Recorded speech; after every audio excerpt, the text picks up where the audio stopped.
मेरा नाम है राधिका। उम्र अभी अभी 27 की हुई है।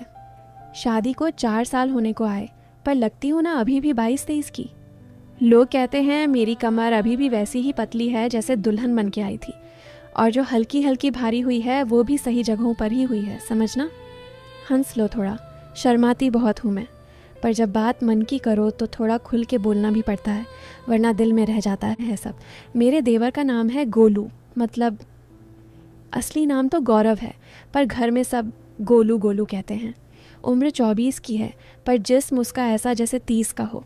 चौड़ा सीना, मोटी मोटी बाहें और आवाज़ ऐसी भारी कि जब पास से बोलता है ना तो कान के पास हवा सी लगती है। शादी के बाद पहली बार जब वो मुझे भाभी कह के गले लगा था ना, तो सच बताऊं, मेरी सांस एक पल को रुक सी गई थी। बहुत ताकत थी उसकी बाहों में, पर उसने फटाक से छोड़ भी दिया था। मैं भी शर्मा के हंस दी थी, बस वहीं से कहीं कुछ अटक सा गया था, पता नहीं क्यों। अब बात यह है कि हमारा घर पुराना वाला है, बड़ा सा। आंगन में तुलसी का पौधा, पीछे वाली कोठी में पुराना सा कमरा जहाँ कभी दादाजी रहा करते थे। उसी कोठी में गोलू रहता है। मैं और तुम्हारे भैया ऊपर वाले हिस्से में। भाई साहब तो ज़्यादातर बाहर ही रहते हैं, व्यापार है उनका, कभी दिल्ली कभी लुधियाना। घर में बस मैं, सास ससुर और गोलू। सास ससुर भी अब बूढ़े हो चले हैं, रात को 9 बजे तक सो जाते हैं। उसके बाद पूरा घर जैसे मेरे और गोलू के नाम हो जाता है।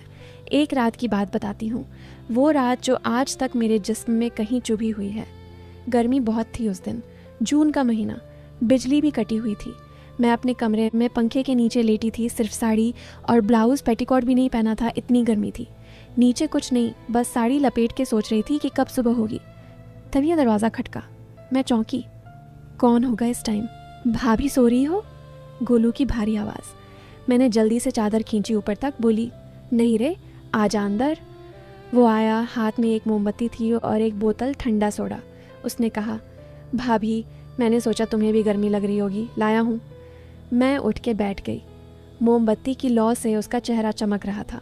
पसीना उसकी बनियान से चिपक गया था, सीना पूरा गीला। मैंने सोडा लिया, ठंडक सी लगी हाथों को। बोला, भाभी, तुम भी बहुत पसीना बहा रही हो, ये लो रुमाल। उसने अपना रुमाल बढ़ाया। मैंने लिया तो उसकी उंगलियां मेरी उंगलियों से टकराईं। एकदम ठंडी थीं उसकी उंगलियां, जैसे बर्फ़। मैंने रुमाल से गला पोंछा, फिर गले के नीचे जहाँ साड़ी थोड़ी सी खिसक गई थी। वो देख रहा था, आंखें उसकी एकदम स्थिर। मैंने जानबूझकर थोड़ा और झुक के पोंछा ताकि वो देख ले।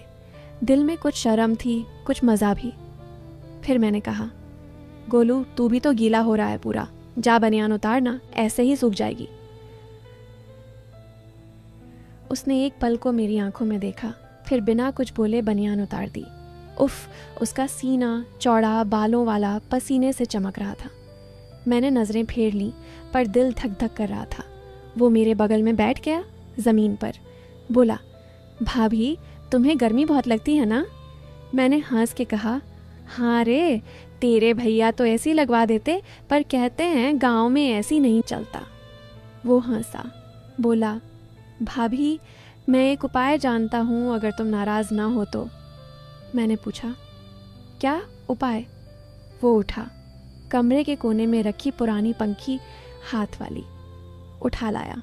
बोला, तुम लेट जाओ, मैं हवा करूँगा। बचपन में मम्मी को ऐसे ही हवा करती थी। मैं हंस दी, पर लेट गई। चादर हटा दी, सिर्फ साड़ी थी अब। वो मेरे सिरहाने बैठ गया और पंखी झलने लगा। हवा ठंडी ठंडी लग रही थी। उसकी नज़र मेरे चेहरे पर थी, फिर धीरे धीरे नीचे मेरे गले पर, फिर जहाँ साड़ी का पल्लू थोड़ा सा हटा हुआ था। मैंने कुछ नहीं कहा, उसने भी कुछ नहीं कहा, बस हवा करती रही पंखी। फिर अचानक उसने बहुत धीरे से पूछा, भाभी, तुम्हें कभी मतलब कोई कमी महसूस होती है क्या? मेरा दिल ज़ोर से धड़का। मैं समझ गई थी वो क्या पूछ रहा है। मैंने आंखें बंद कर ली, बोली, कैसी कमी रे? वो चुप रहा थोड़ी देर, फिर बोला, जैसे भैया तो बहुत दिन बाहर रहते हैं, तुम अकेली कभी मन नहीं करता कुछ? मैंने आंखें खोली, उसकी तरफ देखा। उसकी आंखें कुछ और ही कह रही थीं। मैंने मुस्कुरा के कहा, करता है ना, पर क्या करूं, सब्र करना पड़ता है। वो और पास सरका आया। उसकी जांघ मेरी कमर से छू रही थी। बोला, भाभी अगर मैं कहूँ कि मैं तुम्हारी हर कमी पूरी कर सकता हूँ तो। मैंने सांस रोकी। कमरे में सिर्फ पंखी की आवाज़ थी और हमारी सांसें। मैंने बहुत धीरे से कहा, गोलू तू पागल हो गया है क्या? वो बोला, हाँ भाभी तेरे लिए पागल हूँ। 4 साल से देख रहा हूँ तुझे, हर रात सपने में तू ही आती है। मैं कुछ नहीं बोली, बस उसकी आंखों में देखती रही। उसने हाथ बढ़ाया, मेरे गाल पर रखा। उसका हाथ गर्म था। फिर धीरे से मेरे होंठों पर उंगलियां फेरने लगा। मैं कांप गई। उसने झुक के मेरे कान में फुसफुसाया, भाभी सिर्फ एक बार, कोई नहीं जानेगा। मैंने उसका हाथ पकड़ा पर धकेला नहीं, बस पकड़ के रखा। मेरी आंखों में आंसू आ गए। बोली, गोलू ये गलत है। वो बोला, पता है भाभी पर दिल नहीं मानता। फिर उसने अपना सर मेरे कंधे पर रख दिया। मैंने उसके बालों में हाथ फेरा। हम ऐसे ही पड़े रहे पता नहीं कितनी देर। ना उसने कुछ किया ना मैंने कुछ करने दिया। बस एक दूसरे के करीब थे, बहुत करीब। उस रात कुछ हुआ नहीं, पर जो नहीं हुआ वो आज तक मेरे जिस्म में जल रहा है। उसके बाद कई रातें ऐसी आईं। कभी वो मेरे कमरे में आता, कभी मैं उसकी कोठी में चली जाती। हम बातें करते, हंसते, कभी कभी एक दूसरे को छूते भी। पर उस आखिरी लाइन को हमने कभी पार नहीं किया। मैं जानती थी कि अगर एक बार पार कर गए तो फिर लौटना मुश्किल होगा। वो भी जानता था। फिर एक दिन भैया घर आए। हम दोनों डर गए। लगा सब खत्म, पर भैया को कुछ पता नहीं चला। उल्टा उन्होंने कहा, राधिका, गोलू ने तेरी बहुत तारीफ की है कि तूने घर को बहुत अच्छे से संभाला है। मैंने गोलू की तरफ देखा। वो शर्मा गया। फिर एक दिन सासू माँ ने कहा, राधिका, गोलू की शादी की बात चल रही है। लड़की देखी है, बहुत अच्छी है। मेरा दिल जैसे टूट सा गया। मैंने गोलू की तरफ देखा। उसकी आंखें नम थीं। उस रात वो मेरे कमरे में आया। बोला, भाभी मैं शादी नहीं करूँगा। मैंने रोते हुए कहा, कर ले गोलू, मुझे तेरी खुशी चाहिए।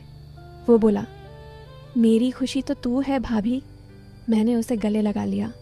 उस रात भी हमने कुछ नहीं किया, बस रोते रहे एक दूसरे के गले में। फिर शादी की तारीख तय हो गई। मैंने खुद गोलू के लिए कपड़े चुने, हल्दी लगाई, सब किया।